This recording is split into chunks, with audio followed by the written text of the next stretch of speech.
tuoksut matkaan kiirehtää. Olkisen hattusi lierille laitan seppeleen. Sen kukista niittyjen rakkaudella kulkurillein teen. Lui, aamu aurinko hohtaa. Tien väreilemään saa säteillään on vehnäpellot kultaa. Oi lui, onnen matkamme johtaa. Ja elämä tää saa meidät hehkumaan. Kulkurin valssia maanteitä pitkin tanssitaan.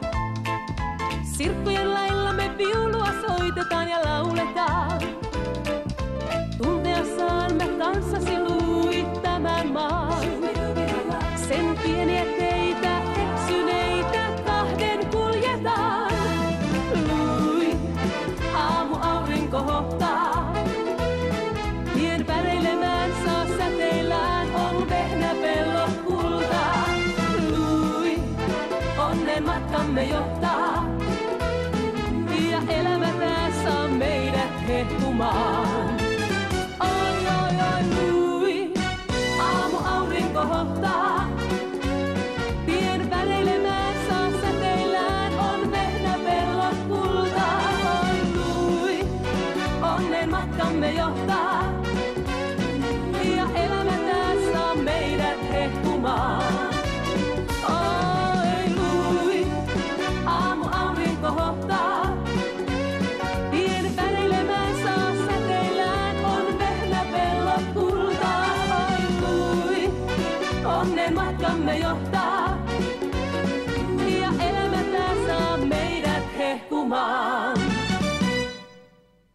Irina. Joo. 9 pistettä. No oikeastaan siitä syystä, että mulla tuli mieleen tämmöiset niin kelloradion, kun aamulla herää, niin kesätyöpaikkaan menee töihin. Kello 7 mä lähdin Kalastatorpaan tiskiin. Ja mä ajattelin, että sehän on niin kuin, nyt tämä nuorison kesätyöpaikat on tämmöistä katoavaa kansanperinnettä ja tämmöiset niin laulut, jotka herättää muiston siitä, kun herää kesäaamuna hirveän aikaisin.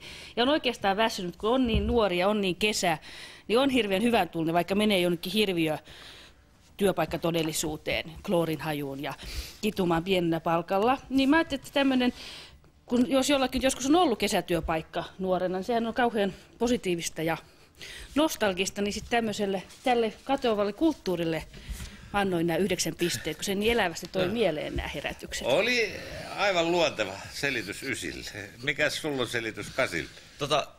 Mun mielestä oli niinku tähän mennessä vetävin näistä biiseistä kuitenkin, tai semmoinen, että tässä oli niinku ehdottomasti eniten jotenkin potkua. Ja sitten tässä oli semmoinen, se mikä tässä oli hyvä puoli, että herättää ajatustoimintaa, koska niin kuin noin 120 sekuntia ainakin meni ennen kuin tiesi, että mitä se sanoi siinä, että se sanoi Louis tai Louis, mutta kun se oli erinäköistä luulin ja muumin, niin siinä oli semmoinen jännä, että se herätti semmoista, niin kuin, että joutuu oikein funtsailemaan.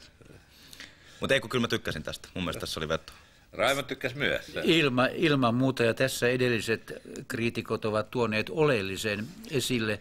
Tuli mieleen vaan, että raittiissa aamuilmassa, kun polkupyörällä nuorena meni töihin kesätyöpaikkaan todella, Lohja osuusteurastamo muuten, niin siinä oli semmoinen herkkä mieli, kun näki taas 1000 sikaa kuolevan.